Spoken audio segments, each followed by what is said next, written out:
Is the Philippines lagging behind in science and mathematics? Yes, the Philippines continue to lag behind other Asian countries in science and mathematics between 2022 to 2024.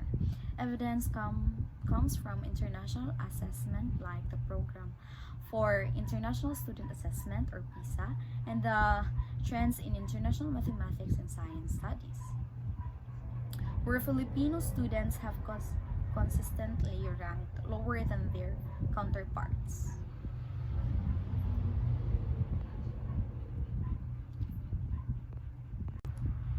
In the 2018 PISA results, the Philippines ranked near the bottom in both science and mathematics, a pattern that has persisted.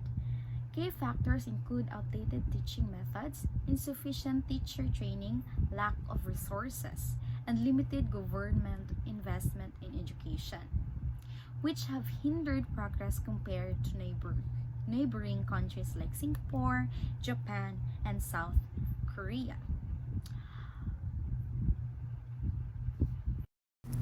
Compared to 81 countries, the Philippines now ranks 6th lowest in both mathematics and reading, while it now ranks 3rd lowest in science. This is higher than its placement in the 2018 cycle, when Filipino students ranked lowest in reading comprehension and the 2nd lowest in mathematics and science.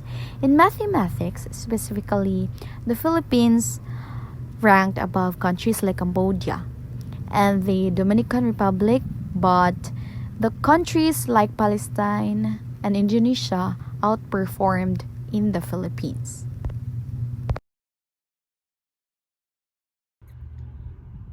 For school, science education is frequently underestimated in many Philippine schools due to a combination of limited financing, obsolete teaching materials, and a shortage of well-trained science and mathematics teachers. Furthermore, memorizing is frequently prioritized above critical thinking and experimentation, both of which are essential for cultivating scientific curiosity and knowledge. And according to the government, historically, the Philippine government has committed a lesser share of its budget to education, especially science and technology programs, economic challenges, and competing agendas, such as infrastructure development and poverty reduction, cause science and technology to be deprioritized. Furthermore, there has been no policy support for advancing science and technology, which may hinder investment in innovation in this area. Number 3. What is Project NOAA and DREAM program? So, Project NOAA launched in 2012. Project NOAA is a government initiative aimed at disaster risk reduction and management. It uses advanced technology to provide real-time data on natural hazards such as floods, typhoons, and landslides, helping improve preparedness and response. It collects and integrates data to create maps and tools that aid local governments and communities in mitigating the impact of disasters.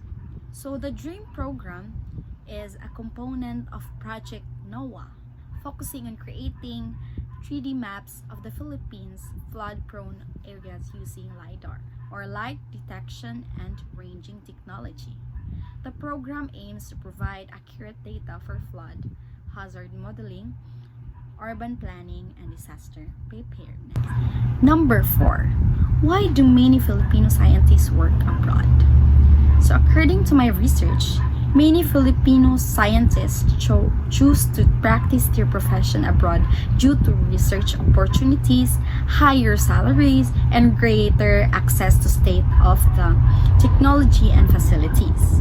In the Philippines, the lack of funding for research, insufficient infrastructure, and limited job opportunities make it difficult for scientists to thrive. Furthermore, the country's science sector is underdeveloped compared to other nations.